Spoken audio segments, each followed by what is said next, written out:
Hello friends, எல்லோரும் எப்படி இருக்கீங்க? நான் உங்கள் விஜய். இன்றைக்கி வந்து சூப்பரான எண்ணெய் கத்திரிக்காய் குழம்பு. இந்த குழம்பு வந்து எல்லாருக்கும் ரொம்ப பிடிக்கும். பாருங்கள், அந்த குழம்பு பார்க்குறதுக்கே அந்த கலர், அந்த இது நல்லா எண்ணெய் மேலே மிதக்குது. அந்த மாதிரி அந்த பார்க்குறதுக்கே நம்ம சாப்பிட்ணுன்னு தோணும்.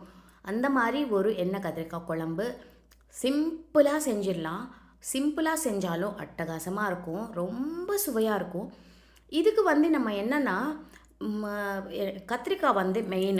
கத்திரிக்காய் வந்து நம்ம சின்ன சின்ன கத்திரிக்காவாக எடுத்துக்கணும். அது வந்து ரொம்ப குட்டி குட்டியாக இருந்தால் தான் நம்ம இந்த மாதிரி முழுசாக போடும்போது குழம்புல சூப்பராக இருக்கும். நம்ம வந்து சின்ன சின்ன கத்திரிக்காய் எடுத்துட்டு நல்லா எலசாக இருக்கிற கத்திரிக்காய் எடுத்துகிட்டு இந்த குழம்பு செஞ்சு பாருங்கள், சூப்பராக இருக்கும். எந்த கத்திரிக்காய் வேணால் எடுத்துக்கலாம். நம்ம வெள்ளை கத்திரிக்காய், அப்புறமா அந்த வரி கத்திரிக்காய், எந்த கத்திரிக்காயும் நல்லாயிருக்கும். இந்த குழம்பு இப்படி நம்ம ரெண்டு நாள் வரைக்கும் தாங்குங்க. இந்த சூப்பராக நம்ம ஒரு 2 நாள் கூட வச்சு சாப்பிட்லாம். இந்த எண்ணெய் கத்திரிக்காய் குழம்பு எப்படி செய்கிறதுன்னு நான் இன்றைக்கி காட்ட போகிறேன். ரொம்ப ஈஸியான மெத்தடில் காட்ட போகிறேன். சட்டுன்னு வீடியோக்குள்ளே போயிடலாம் வாங்க. ஃபஸ்ட் டைம் என் சேனல் பார்க்குறீங்கன்னா கண்டிப்பாக என் சேனலுக்கு சப்ஸ்கிரைப் பண்ணிக்கோங்க, சப்போர்ட் பண்ணுங்கள். உங்கள் சப்போர்ட் எனக்கு ரொம்ப முக்கியம். இப்போது ஒரு மிக்ஸி ஜார் எடுத்துக்கோங்க. இதில் வந்து நான் கலருக்காக ஒரு 2 காஷ்மீரி மிளகாய் தூள் போட்டிருக்கேன். நீங்கள் தேவை இல்லைன்னா நீங்கள் மிளகாத்தூளே டைரெக்டாக இதில் போடும்போது அப்படியே போட்டுக்கலாம். நான் வந்து ஒரு 2 காஷ்மீரி சில்லி ஏன் போட்டேன்னா நல்லா கலர் வரும், அதனால் போட்டிருக்கேன். இப்போ இதில் ஒரு பெரிய வெங்காயம், ஒரு தக்காளி, அப்புறம் ஒரு அரை மூடி தேங்காய் போட்டுட்டு ஒரு சின்ன நெல்லிக்காய் அளவுக்கு புளி எல்லாமே இதில் போட்டுட்டு நல்லா அரைச்சிக்கோங்க. சில பேர் இது வறுத்து அரைச்சிப்பாங்க. நான் வந்து இப்படியே செய்வேன், ஆனால் சூப்பராக இருக்கும். இதுக்கு ரொம்ப வித்தியாசமாக இருக்கும், ரொம்ப நல்லாயிருக்கும். இந்த மாதிரி சூப்பராக நல்லா பேஸ்ட் பண்ணிக்கோங்க. கொஞ்சம் கூட இது இல்லாமல் நல்லா ஃபைன் பேஸ்ட் பண்ணிக்கோங்க. இது பக்கத்தில் எடுத்து வச்சுக்கோங்க. இப்போ நான் சொன்ன மாதிரி கத்திரிக்காய், இந்த மாதிரி சின்ன சின்ன கத்திரிக்காய் எடுத்துக்கோங்க. ரொம்ப நல்லாயிருக்கு. நான் இன்றைக்கி வாங்கின கத்திரிக்காய் ரொம்ப எலசாக இருக்குது, நல்லா டெண்டராக இருக்குது. நம்ம இது எப்படி கட் பண்ணலான்னு காட்டுறேன் பாருங்கள். ஒன்று காட்டுறேன். நம்ம இதுக்கு காம்பு இருக்கும் இல்லையா, அது மட்டும் இந்த மாதிரி காம்பு எடுத்துடுங்க. எடுத்ததுக்கப்புறம் நம்ம கத்திரிக்காயில் 4 கோடு போட்டுக்கோங்க. இந்த மாதிரி 4 பங்காக கட் பண்ணிக்கோங்க. கட் பண்ணதுக்கப்புறம் புழு பூச்சி எதாவது இருக்கான்னு பார்த்துக்கோங்க. ஒன்றுமே இல்லை, சூப்பராக இருக்குது கத்திரிக்காய். இது உப்பு தண்ணியில் போட்டுருங்க. எல்லா கத்திரிக்காயும் இப்படியே கட் பண்ணி வச்சுக்கோங்க.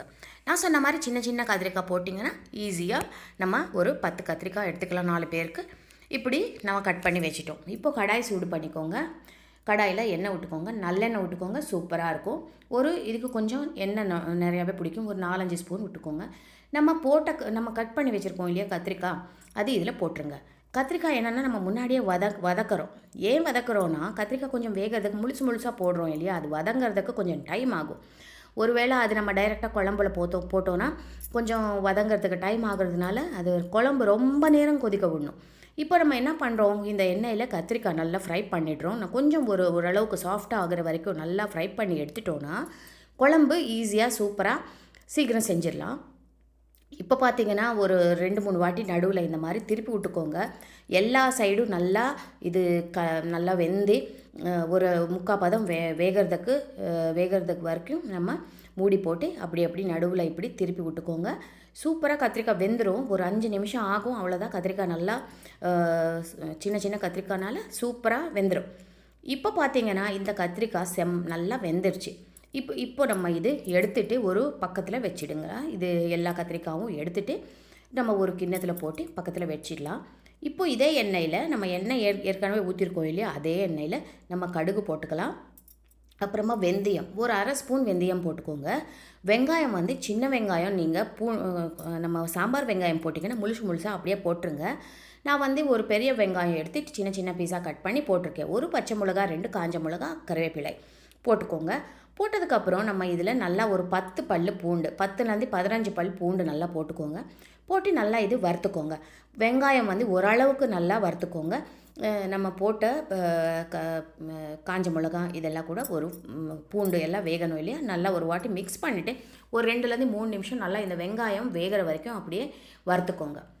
இது நம்ம ஏற்கனவே அரைச்சி வச்சுருக்கோம் இல்லையா பேஸ்ட்டு, அது இதில் இப்போ போட்டுடணும். பேஸ்ட்டு வந்து ஃபுல்லாக அப்படியே போட்டுருங்க. போட்டு நம்ம இந்த பேஸ்ட்டு இந்த எண்ணெயில் நல்லா வதக்கிறோம். உடனே தண்ணி ஊற்றாதீங்க. நம்ம இந்த பேஸ்ட் போட்டுட்டு ஃபஸ்ட்டு இந்த எண்ணெயில் நல்லா வதக்கிக்கோங்க. அந்த பேஸ்ட் நம்ம எல்லாம் பச்சையாக போட்டோம் இல்லையா, வெங்காயமும் தக்காளியும் எல்லாம் பச்சையாக தானே போட்டோம் வறுக்கலையே. அதனால் நீங்கள் என்ன பண்ணணும், இந்த எண்ணெயில் நல்லா ஒரு 2-3 நிமிஷம் நல்லா வறுத்துக்கோங்க. மஞ்சத்தூளும் போட்டுக்கோங்க. நல்லா சூப்பரான கலர் கொடுக்கும். மஞ்சத்தூள் போட்டதுக்கப்புறம் நல்லா ஒரு வாட்டி மிக்ஸ் பண்ணிவிட்டு நல்லா வதக்கிக்கோங்க. வதக்கினதுக்கப்புறமா நம்ம அந்த மிக்ஸி கழுவிட்டு அந்த தண்ணியும் எல்லாம் கழுவி ரெடியாக வச்சுக்கோங்க. அந்த தண்ணியும் இதில் ஊற்றிடலாம். நம்ம இதில் புளி ஏற்கனவே மிக்சியில் போட்டு அரைச்சிட்டோம். அதனால் புளி தண்ணியும் போட போகிறதில்ல. நம்ம இப்போ இந்த எண்ணெயில் நல்லா இந்த இது வதக்கும் போது அந்த புளியும் சேர்ந்து நல்லா வெந்துடும். நல்லா அந்த பச்சை வாடை போகிற வரைக்கும் நல்லா நம்ம வேக வச்சுக்க போகிறோம். அதனால் நல்லா ஒரு 2 நிமிஷம் நல்லா அப்படியே மேலே எண்ணெய் மிதச்சி மேலே வருது பாருங்கள். அது வரைக்கும் நீங்கள் வந்து நல்லா வறுத்துக்கோங்க. இப்போ இதில் 1 ஸ்பூன் தனியாத்தூள் போட்டுக்கோங்க. அப்புறமா நம்ம ஒரு 1/2 ஸ்பூன் இந்த குழம்பு மிளகாய் தூள் இருக்கும் இல்லையா, அது போட்டுக்கலாம். குழம்பு மிளகாய் தூள் இல்லைன்னா நீங்கள் ஜீரகத்தூளும் காரத்துக்கு ஏற்ற மாதிரி மிளகாத்தூள் போட்டால் போதும். இப்போ நம்ம இதில் மிளகாத்தூள் 1 ஸ்பூன் மிளகாத்தூள் போட்டிருக்கேன். போட்டதுக்கப்புறம் என்ன பண்ணணும்னா, நம்ம இது நல்லா இந்த தூள் நம்ம போட்ட இதெல்லாம் கூட நம்ம இந்த எண்ணெயில் நல்லா வறுத்துக்கிறோம் ஃபஸ்ட்டு. அப்புறமா தான் தண்ணி ஊற்றுறோம். உப்பு போட்டுக்கோங்க. ருசிக்கு ஏற்ப உப்பும் போட்டுருங்க. போட்டதுக்கப்புறம் என்ன பண்ணுறோம், நல்லா வதக்கிட்டு இது நல்லா ஒரு வாட்டி நல்லா மிக்ஸ் பண்ணிவிட்டு நான் சொன்ன மாதிரி 1 ஸ்பூன் குழம்பு மிளகாய் தூளும் போட்டிருக்கேன் நான். நீங்கள் குழம்பு மிளகாய் தூள் இல்லைன்னா ஒரு 1/2 ஸ்பூன் ஜீரகத்தூளும் ஒரு 1/2 ஸ்பூன் சோம்பு தூளும் போட்டால் கூட நல்லதாக இருக்கும். குழம்பு மிளகாய் தூள் இல்லைன்னா தனியாத்தூள் ஒரு 2 ஸ்பூன் போட்டுக்கோங்க. இப்போ இதில் நம்ம தண்ணி ஊற்றிடலாம். நம்ம 1 கப்பு தண்ணி ஊற்றிடலாம். ஊற்றிட்டு நம்ம முன்னாடியே வறுத்து வச்சுருக்கோம் இல்லையா கத்திரிக்காய், அதுவும் இதில் போட்டுடலாம். அந்த கத்திரிக்காயும் சேர்ந்து இந்த குழம்பு நல்லா கொதிக்கணும். அப்போ தான் நம்ம போட்ட கத்திரிக்காயில் இந்த குழம்பு ஃப்ளேவரு, அப்புறம் உப்பு, காரம், நம்ம போட்ட புளிப்பு எல்லாம் நல்லா அது கத்திரிக்காய் இழுத்துக்கும். சூப்பராக இருக்கும். இப்போ பார்த்தீங்கன்னா நல்லா எண்ணெய் மேலே மிதஞ்சு வருது பாருங்கள். இப்போ இந்த எண்ணெய் கத்திரிக்காய் குழம்பு சூப்பராக ரெடி ஆகிடுச்சு. கண்டிப்பாக இது 7லேருந்து 8 நிமிஷம் கொதிக்க வைங்க.